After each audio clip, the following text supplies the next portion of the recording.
Hi, I'm Sherry from Fiberglast.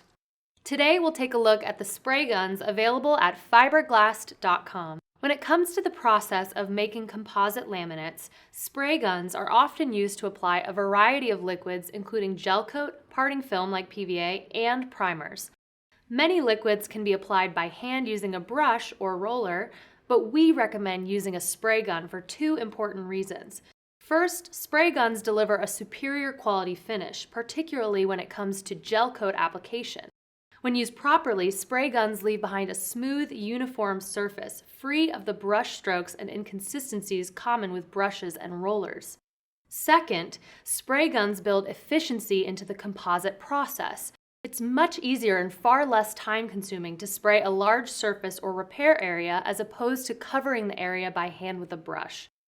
Let's take a look at the spray guns available at fiberglast.com.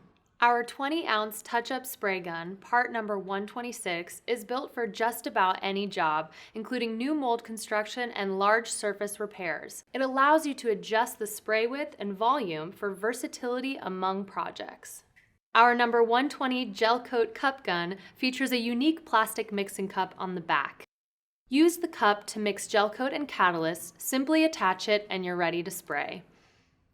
Fiberglast offers a selection of HVLP spray guns for use with chromoglast paints and primers. We have a gravity-fed gun, part number 238, and a pressure-fed gun, part number 235.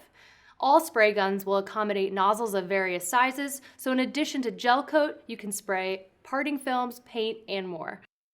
They are all constructed with heavy-duty die-cast metal for durability, and fiberglast.com carries a selection of replacement parts and accessories for each gun. To learn more about each spray gun, visit our product pages at fiberglast.com and watch product spotlight videos. Thanks for watching today, and don't forget to like this video and subscribe to our YouTube channel.